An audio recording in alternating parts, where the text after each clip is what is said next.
Oh my god, my face. I look so orange. That my best friend. Hello you guys, welcome or welcome back to my YouTube channel. My name is Vivian. I'm the Tired Natural here on YouTube. My apologies guys, I disappeared because obviously life is lifing and we are now adults, so many things to take care of. Also, I'd like to thank the 84 subscribers that I now got on this channel. Thank you so much for subscribing and for believing in me. I'm so sorry guys that I kept you waiting. So yeah, the beginning of episode 6, Mine is introducing Lisa to her husband, Mr. Njuguna, and they're supposed to be going for bowling. Please remember that this episode ended with the gender reveal of Vera, where people said that the champagne was not enough, and the people I'm talking about is Lisa and Little Buddy.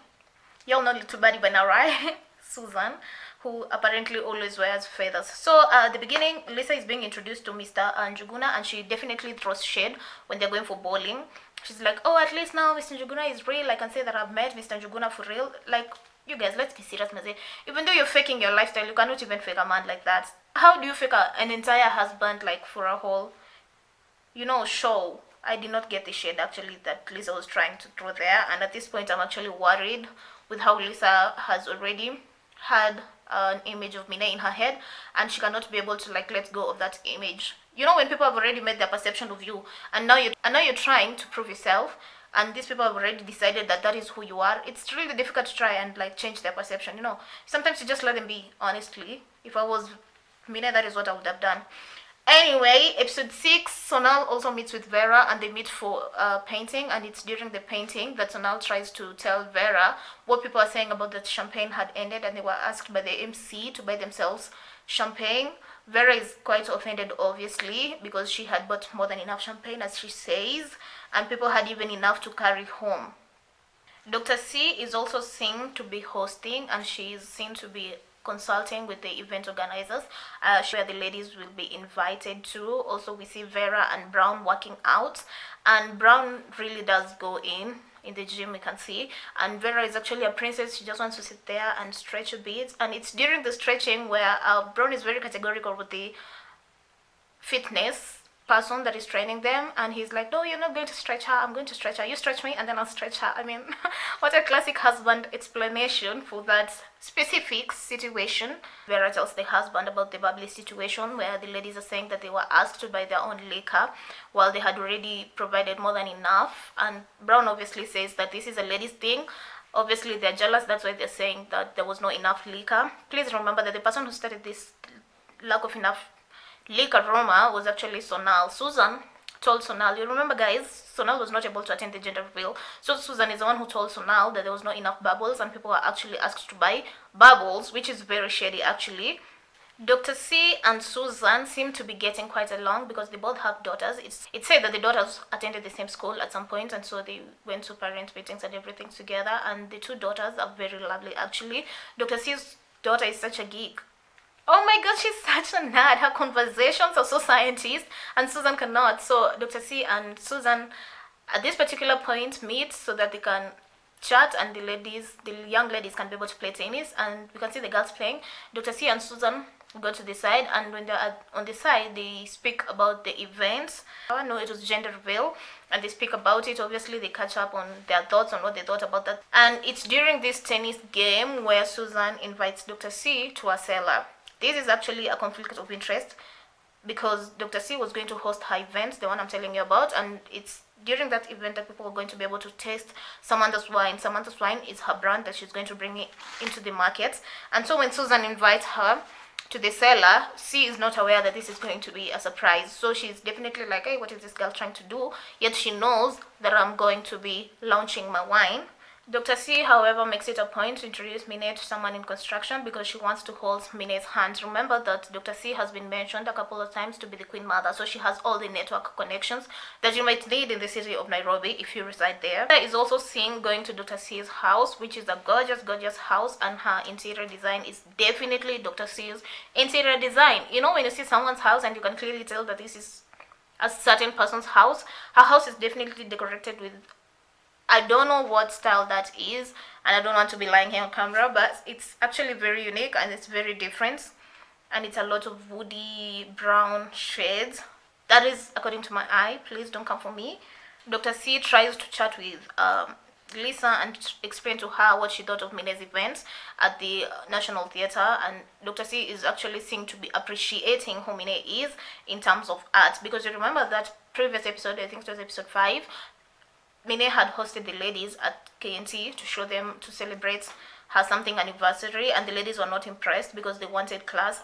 And I mean, guys, you come on, Maze, it's KNT. You want to be served bubbles at KNT? How? To Rome, you do as the Romans do.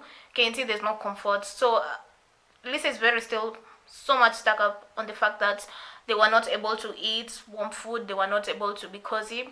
But C has understood that this lady is an actress, and depending on the condition of where you guys were, she could not be able to serve you. Actually, she's very appreciative of Mine's art, and I think that Dr. C actually likes Mine at this point, yeah? So during their breakfast, Lisa and Dr. C are catching up, and Lisa asks C why she wears short hair. C goes ahead and explains that she has had alopecia caused by hormones, and that is why she wears her hair short, and she's not going to be investing in hair, because obviously Lisa goes ahead to shade Mine with her fake wigs. She does not know that Mine is also bald under the wigs at this particular point, but she's going to find out later. The cellar is actually a place with a collection of wines, and that is where the ladies are going, and Susan is the organizer of this event, and she wants the ladies to dress down because the ladies are always dressed up. So she sends her invites, and the day is here, and the ladies are arriving at the cellar. So now arrives first, and she looks so beautiful. I'm in love with this lady's tattoo. The one at the back, that it's like an elephant tusk. Also so much, and it's showing here when she is arriving. Susan was going to hook up Dr. C to be stocking her wine at the cellar. You guys, let me tell you, your network is a network for real, because she organizes that the person, I think the manager of that place, is going to actually speak to C, and they're going to taste her wine and see if they can stock there. So when Dr. C arrives with the wine, the manager tests the wine, and he agrees that Dr. C will now be able to be stocking there. How lovely, you guys. That is such a connection of business. And immediately Dr. C closes with the manager. She goes, and they're celebrating with the ladies, and they're obviously drinking their champagne, and they cheers to Dr. C's successful business encounter that just happened at the cellar. This is why you should have rich friends, because they'll hook up you with money. This is the first time that Dr. C is meeting Vera. They've never met before. You remember that Dr. C came as a replacement of Dr. Maria, and immediately Vera saw Dr. C. She was like, oh, that is Dr. Maria's clone. Guys, apparently Mina was not invited to this particular date, I might call it, and Wanavokali are going to be surprising Susan, and they enter with a lovely song. I don't know the lyrics to the song that we've sung for you guys, but they are surprising Susan, and they bring her flowers. This is Dr. C's plan. She wanted to surprise her friend, obviously, because her friend had hooked her up with a business that particular day, and they're singing, and it's lovely, and the ladies are dancing along to Wanavokali. And yeah, so the specific events comes to an end, and so the ladies are arriving at Brown's. They have been given their dress code. Ladies look good. Dr. C is wearing a very huge hat. I did not understand why. Apparently, guys, Mine arrives first. What an interesting turn of events. She's the first one to arrive, and she's wearing a very beautiful dress. Actually, it's a red dress, and she says she actually looks like a tall glass of wine, which is true, and it's very... Lisa and Susan drive together, and Susan, lo and behold, is wearing feathers again. She's really the little baddie. It's not even a joke. Aliambiwa yeye the little baddie from where? Ilikuwa Naivasha ama Nakuru. I don't remember very well. But true to her style, she's coming. She's carrying in feathers. Her dress is blue and I think white. Immediately Lisa arrives, Mine goes for her because she arrives first, and as Lisa and her are catching up, she keeps throwing shit that I arrived first, you were here late. She's really trying any second of her time. Like, she's really assuming this lady. She does not want to hold that conversation of her being later than Mine. So the ladies are served wine and the tour begins. So they're walking, you can see them walking around, seeing the organic food, how it's grown, what is used, and now they end up in the kitchen where they're going to be now making kombuchas. So ladies and gentlemen, it's going to get really hot in this kitchen because there's these ladies, the group that has been organized by Dr. C, and there are other ladies, I think they're the tutors or the people responsible for the place, that are going to be explaining to the ladies what goes on there. It's an organic farm, so obviously it's Dr. C, so the decor is going to be things like skuma, cabbage, rosemary, leaves, like. And then girls, on the table there's something very gooey. It looks like a placenta, and everybody does not want to touch it. No, that thing was very disgusting, and it was very brown. I think it was also part of the ingredients or something like that. I did not like that part at all. Vera has not arrived, and Dr. C obviously inquires of her whereabouts, and she asks Sonal, who is very livid, and is like, don't ask me, I don't know. But also Mine is there trying to apologize for Vera's not being around, and everybody's trying to tell her, no, you should not be apologizing. So during the kitchen, when Mine is trying to explain where Vera is, I'm like, for once, Mina is not in the middle of drama, because this drama is not about her. It's between Sonal and Vera, obviously. Now it's dinner time, and Dr. C is giving a speech thanking the ladies for coming, and now we get to the plate with the story. So Dr. C's story is obviously the first one because she's a host. Her plate is about when she started her life. She had that plate since she began her journey, and she has had the plate up to now. She definitely speaks of women empowerment and still giving her a speech because she's very big on supporting women, and we have seen she's really going out to hold everyone's hand who might need her help. Susan comes in with a clean plate, which is supposed to represent a clean slate. So apparently the clean slate is between her and Mine. She wants to make peace with Mine, and she actually gives a very in-depth speech of knowing people and first meeting people and how the relationship grows, and you see them for who they really are.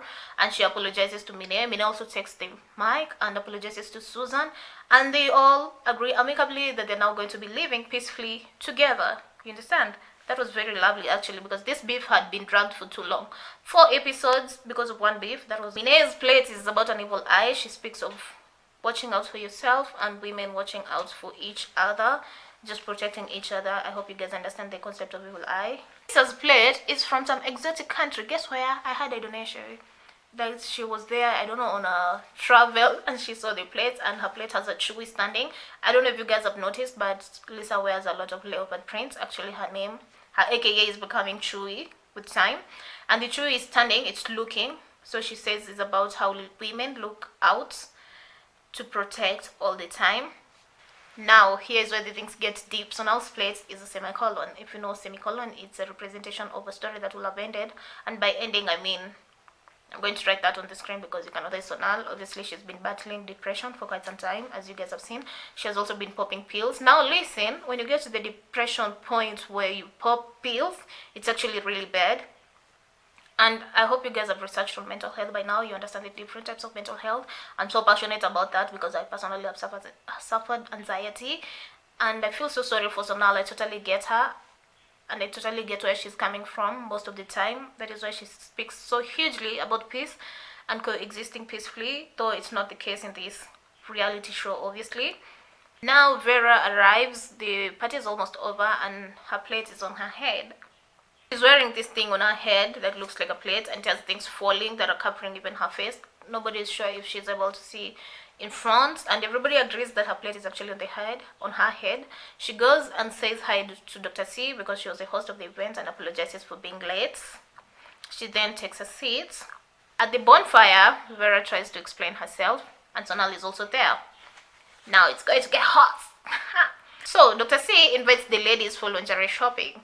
And when she's inviting, Sonal interrupts and is like, I don't know if Vera will be able to make it because it's early morning. Now, immediately Sonal speaks, Vera opens her mouth and goes in for Sonal.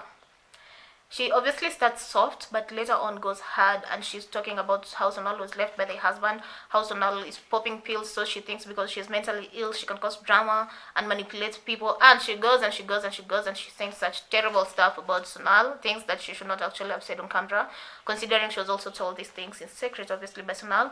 And it's about her mental health, and she's going in. She reminds her of how she was left by her husband like 15 times. Vera calls Sonal a bitch, and Sonal is like, I'm not a bitch, I'm a boss bitch. And so the argument goes back and forth, and Vera ends up calling Sonal a punda, like a donkey. How uncool is that? Oh my god, and she calls her a punda, and Sonal is so mad. He's like, Nani punda? All of a sudden Sonal turns so ghetto, and she's speaking Swahili.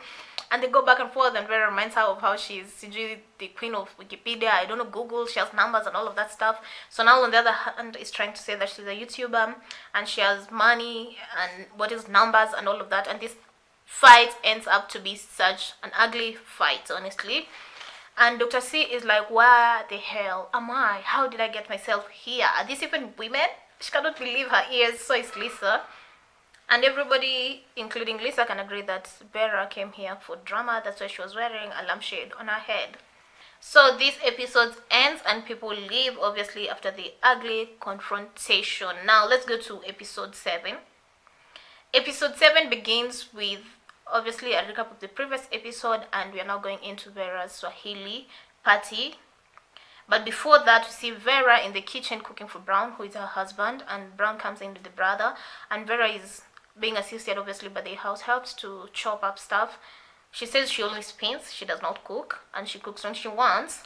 And it's quite lovely because they come in with her daughter and she's holding the daughter. Such a beautiful family moment, honestly. Lisa invites a Masai where? I'm sorry, I do not want to butcher this because I don't even have an idea. But she invites her friends to her house and she's going to be hosting a Masai there. So the Masai's name is Pamwat. Pamwat is said to be a spiritual healer or something like that. Please don't quote me. If it was a song, I don't know that well.